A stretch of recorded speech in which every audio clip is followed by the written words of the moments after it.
What if the most beloved WWII aviation movies are actually the least truthful?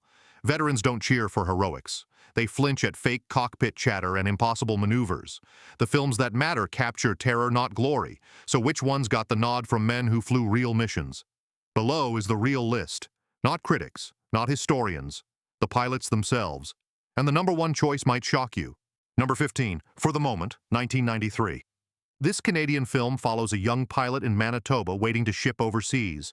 He falls for a local married woman while training on outdated planes that kill more men than the enemy did. Russell Crowe shows up early in his career as a hard-drinking flying instructor who has seen too many kids break apart on takeoff. Real-life RCF veteran James McLeod watched the movie in a small theater in Winnipeg. He said nothing captured the boredom of training better. Hours of waiting, then seconds of screaming. The film shows pilots stealing fuel for joyrides and lying to medics about night coughs. One veteran wrote a letter to the director saying the scene where a trainee freezes on the controls happened exactly that way to his best friend. His friend died in a spin. The movie does not polish that moment. It just shows the wreckage and a chaplain smoking a cigarette. What makes For the Moment different is its quiet fury. No national anthems, no generals giving speeches, just young men writing letters they know their mothers will never get. A flight surgeon in the film says most of these boys will die before they see combat. Training accidents claimed more airmen than the Luftwaffe did in 1941. That statistic is real. The movie earned no Oscars. But every Canadian Air Force veteran from the Prairie Training Scheme says it is the only film that told the truth. Number 14, Captains of the Clouds, 1942. James Cagney plays a bush pilot from Canada who joins the RAF in 1940. The movie was shot in Technicolor over real Canadian wilderness and British airfields. Winston Churchill himself approved the script because he wanted to thank Canada for its pilot training program. But veterans remember something else. They remember the crash scenes. Flight Lieutenant George Brady flew Hurricanes in the Battle of Britain. He said Captains of the Clouds was propaganda wrapped in a pretty ribbon. But then he pointed to one moment. Cagney's character disobeys orders and gets his friend killed. The friend's funeral happens in the rain with no minister, just a blanket and a hole.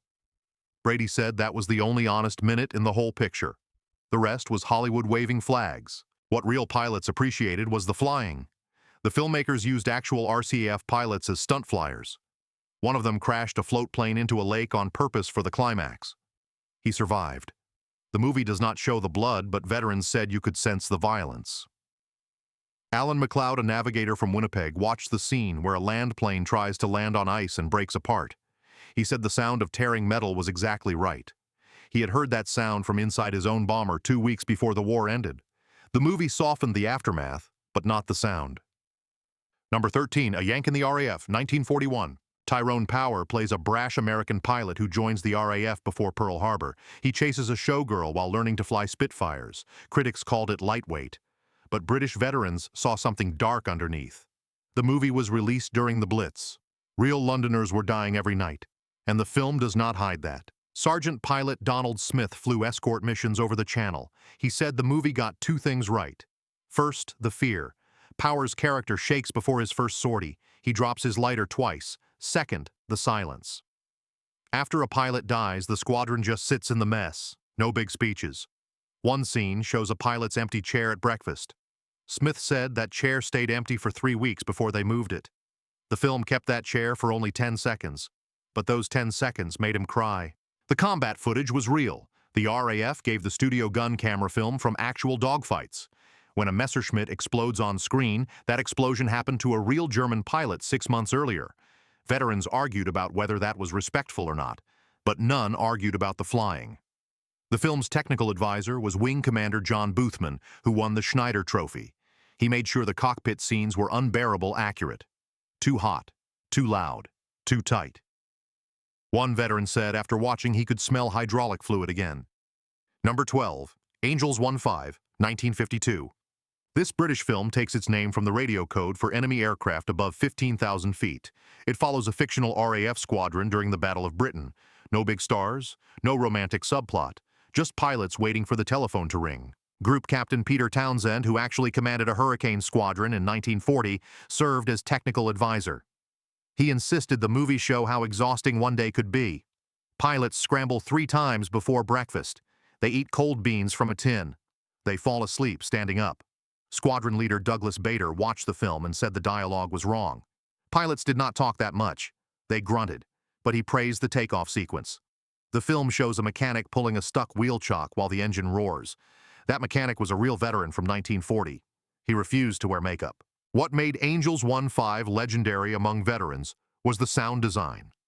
The director recorded real Merlins from flying Spitfires. Then he mixed them with the sound of wind and nothing else. No music during dogfights. One pilot who flew in the film as an extra said watching the finished movie gave him nightmares again. Because the silence after an engine stops was exactly what he heard when his wingman went down. The film is almost forgotten now. But every RAF Association screening in the 1950s had old men walking out before the end. Number 11, A Guy Named Joe, 1943. This is the strangest movie on the list. Spencer Tracy plays a dead pilot who comes back as a spiritual advisor to a young hotshot. Irene Dunn is his former girlfriend now training new recruits. The film is pure fantasy, so why do veterans love it? Staff Sergeant James Finnegan was a B-17 tail gunner. He said, A Guy Named Joe was the only film that understood survivors' guilt. The dead pilot watches his replacement fall in love with the woman he left behind. He has to let go. He has to stop protecting the living. Finnegan lost his pilot on a raid over Schweinfurt. For years, he felt guilty for surviving. He said watching Tracy's character finally fade away gave him permission to stop punishing himself. The film's combat scenes are soft by modern standards, but veterans noted the small details. The way pilots touch their lockers before a mission, the way they fold their gloves, the way they never say goodbye. Lieutenant Colonel Robert Morgan, who flew the Memphis Belle, said the scene where a pilot gets killed by friendly fire on the runway happened to his own group. The movie made it an accident. In real life, it was a drunk ground crewman with a loaded machine gun. Morgan said Hollywood cleaned it up but kept the feeling. That feeling was arbitrary, awful death. Number 10, 30 Seconds Over Tokyo, 1944. Spencer Tracy appears again this time as General Jimmy Doolittle. The film recreates the Doolittle raid on Japan. Real survivors of the raid served as consultants. One of them, Lieutenant Colonel James H. Doolittle himself, watched dailies and corrected cockpit procedures. But what veterans remember most is the training montage. Lieutenant Ted Lawler was a B-25 pilot who trained for the raid. He said the movie showed exactly how insane those takeoffs were. A fully loaded bomber launching from an aircraft carrier deck in rough seas. The film used real footage from the USS Hornet. The plane wobbles. The crew holds their breath. Lawler said his hands sweat every time he watched that part. The movie also shows what happened after the raid. Crews bailing out over China, Japanese search parties, Chinese villagers risking execution to hide American pilots. One veteran whose family was rescued by a farmer said the film downplayed the brutality. The Japanese beheaded 3 villagers in his rescue village. The film shows only a tense chase, but he forgave the movie because it got something else right. The hunger, the dysentery, the way a pilot cried when a Chinese woman gave him a boiled egg. That egg was real. That egg saved his life. Number 9, Command Decision, 1948. No combat footage. No romantic subplot. Just men arguing in rooms.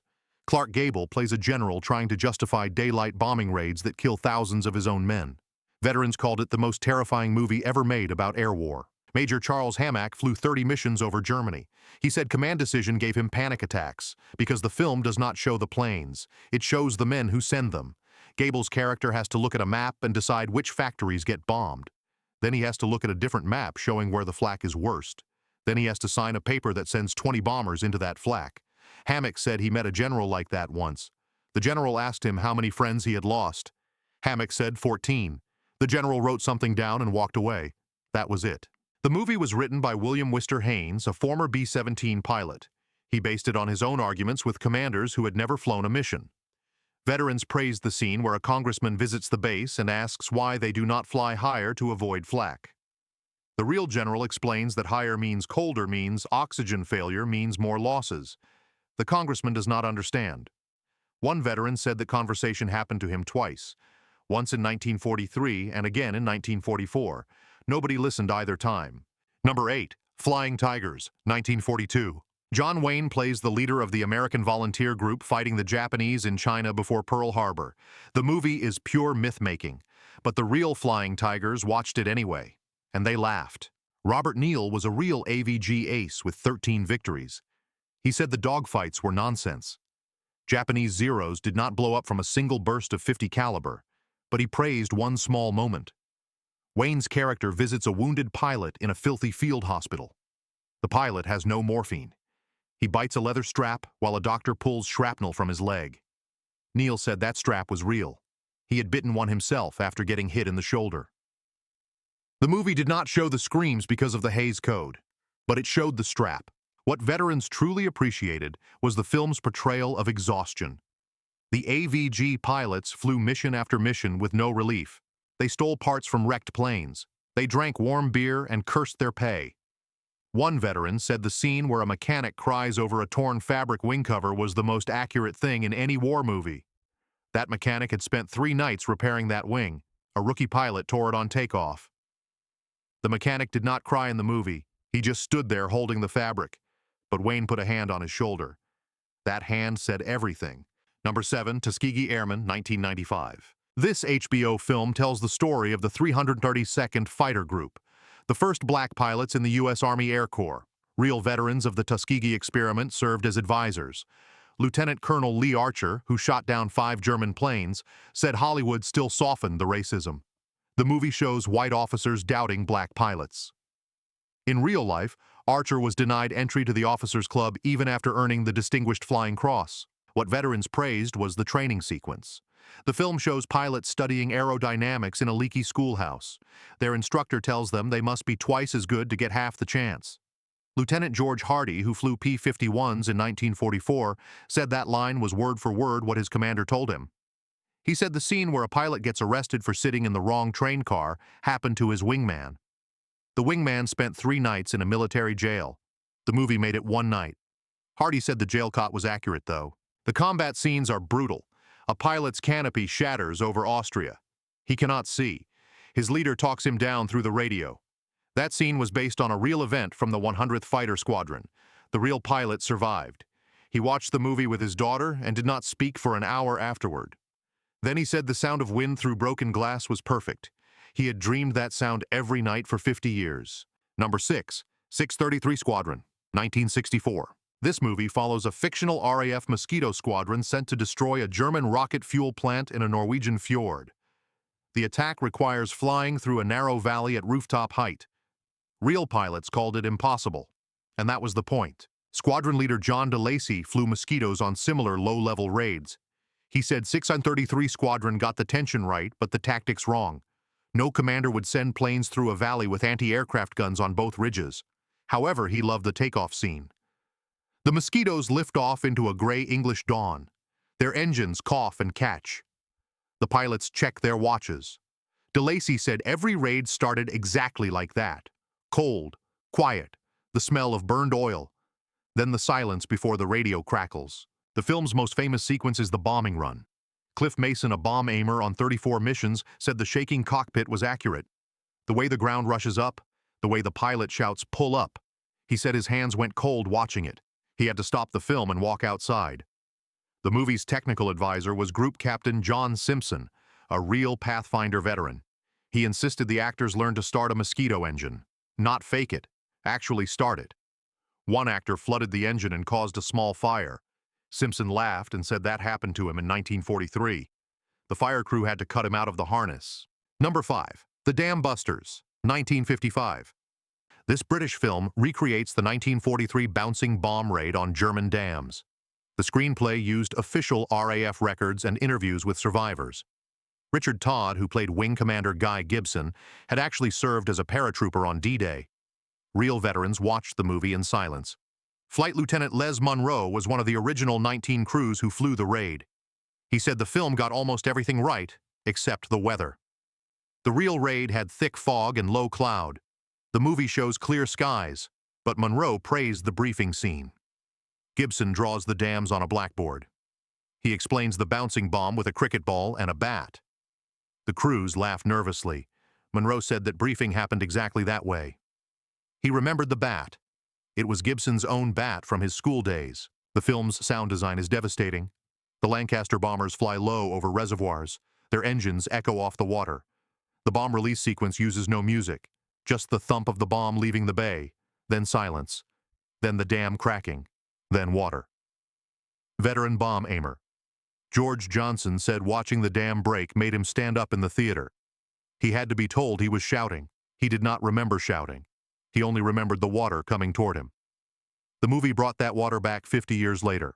Number 4, Memphis Belle, 1990. Based on the famous documentary about a B-17 crew completing 25 missions. The film dramatizes the last mission. Real veterans criticized the Hollywood action scenes, but they praised one thing: the fear. Sergeant Tom Griffin was a ball turret gunner on a flying fortress. He said Memphis Belle showed how pilots soiled themselves on missions. The movie hints at it. The smell is not there, but the shaking hands are there. The stuttering radio calls are there. The way a pilot whispers the Lord's Prayer through clenched teeth is there. Griffin said he whispered that prayer on every mission. The movie's version was shorter, but the clenching was right. What veterans truly respected was the intercom chatter. Real B-17 crews had 4 different conversations happening at once. A navigator calling course changes. A waist gunner screaming about a fighter. The pilot telling everyone to shut up. The film's sound team put separate microphones on each actor and mixed them live. The result is a wall of noise that feels like a real cockpit. Colonel Robert Morgan, who flew the real Memphis Belle, watched the movie and said the intercom scene gave him a headache. He said that was the most authentic headache he ever had. Number 3, Battle of Britain, 1969. The most ambitious aviation film ever made. Hundreds of real Spitfires and Hurricanes and Hispano-Buchons standing in for Messerschmitts. Real RAF pilots flew the aircraft for the camera. Real Luftwaffe veterans consulted on German tactics. The result is a movie that feels like a documentary. Wing Commander Bob Stanford Tuck, who shot down 29 German planes, said the air combat scenes were too clean. In real dogfights, planes collided, pieces flew off, parachutes burned, but he praised the ground scenes. The film shows RAF controllers pushing wooden markers across a map. A young woman plots incoming raids. Her hands shake. Tuck said that woman was real. He had watched her work during the height of the battle. She never looked up from her map. She just moved the markers and lit another cigarette. German veteran General Adolf Galland served as a technical advisor. He insisted the film show the Luftwaffe's exhaustion. German pilots flew 6 or 7 missions a day. Their mechanics worked on open airfields with no spare parts. One scene shows a German pilot crying in his cockpit after his wingman explodes. Galland said that happened. He had seen it happen to his best friend. The film does not glorify either side. It shows terrified young men shooting at other terrified young men. The veterans thanked the director for that balance. Number 2, 12 O'Clock High, 1949. General Curtis LeMay said he could not find a single mistake in this film. The U.S. Air Force still uses it for leadership training. A Hollywood movie from 1949 teaching generals how to command. That is how accurate it is. The story follows a bomber group falling apart under stress. Gregory Peck plays the new commander who must harden his men or watch them die. Real veterans said the film captured the slow erosion of courage. Men started flinching at loud noises. They forgot technical details mid-flight. They faked sick. One bombardier named Frank Murphy said the scene where a pilot freezes on the intercom was not acting. The actor playing that pilot had actually frozen on a real mission over Germany. He was not acting. He was relapsing. What made the film legendary was Peck's performance. He does not give heroic speeches. He sits alone in his office. He reads casualty lists. He makes a decision to send a broken crew back into combat. Then he throws up in his trash can. Veterans said that trash can scene was the truest moment in war cinema. Lieutenant Colonel Berna Lay Jr., who co-wrote the screenplay, had flown 26 missions. He wrote that scene from memory. He did not throw up in a trash can. He threw up in his flight helmet. But the helmet did not film well, so they used a trash can. Number 1, Reach for the Sky, 1956. This is the story of Douglas Bader, the RAF pilot who lost both legs in a crash before the war. He learned to walk on tin legs. Then he fought in the Battle of Britain and shot down 22 planes. Real veterans did not love Bader personally. They said he was arrogant and cruel to subordinates. But they loved this film because it showed the truth about disability and flying. Flight Lieutenant Peter Brothers, who flew alongside Bader, said the movie made him kinder than he was.